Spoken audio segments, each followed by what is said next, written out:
appreciate the role of United Nations in assuring that its member states promote and protect human rights without discrimination. The UN role has been indeed seen through the Technical Assistance Program. However, we regret to note that this is not the case in Baloochistan when it comes to the execution of China-Pakistan Economic Corridor. Contradictory to the concept of a UN Technical Assistance Program, the recent economic projects between Pakistan and China has brought more death and destruction for the Baloch people instead of development and prosperity. Although the CPEC is not a project under the UN Technical Assistance Program, but it should at least protect the basic human rights standards set by it, which China and Pakistan has failed to do as signatories of UN declarations.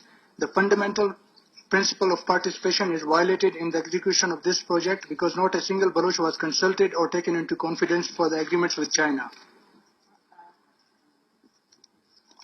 CPEC is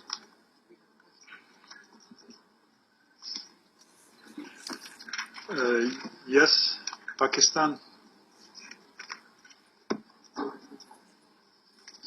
Thank you, Mr. Vice President. It was not my intention to take the floor at this time, and I had to request for the floor because we are very mindful of our international human rights obligations and commitments to promote and protect human rights and fundamental freedoms.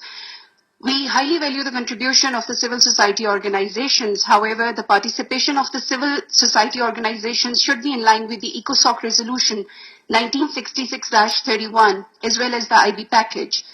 Mr. President, I would request you to remind this organization to maintain that. Thank you. So thank you very much. I understand that was the point of order, and I ask distinguished representative of NGO to follow accepted rules at UN during the statement. Please, you can continue. Thank you, Mr. Vice President. CPEC is not only depriving the local Baloch people of their land and natural resources, like all such projects in the past, but is also turning them into a minority in their homeland. Pakistani government is not only ignoring the genuine grievances of the local Baloch people, but have also intensified state atrocities to forcefully suppress any criticism. Human rights violation by state forces against political activists and civilians have escalated after voicing dissent on the deals.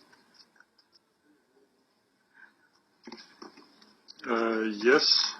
Pakistan, please.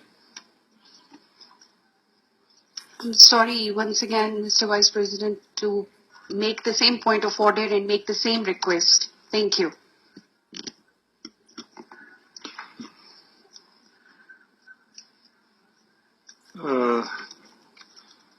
Thank you very much. I was listening very carefully, and I didn't spotted anything that would not be in line with the rules.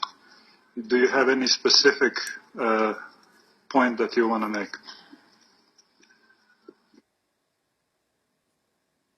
So, Vice President, we feel that the representative of this NGO is talking about an issue which is not covered under this agenda item.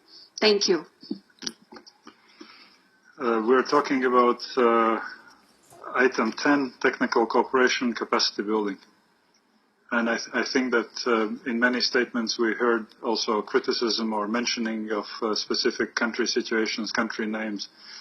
So nevertheless, I would ask NGO representative to make points under item 10. Please, you can continue. Thank you, Mr. Vice President. This is regarding the technical assistance program, which is being violated by China and Pakistan in accordance with in these deals. Military operations, arbitrary abductions, torture, custodial killings, and dumping of bullet-riddled dead bodies have increased in scope and intensity. We urge the international community to ensure that Pakistan and China protect the rights of indigenous Baloch people in accordance with the human rights doctrine, and any violation must be condemned. I thank you, Mr. Vice President. I thank you, sir, for your statement.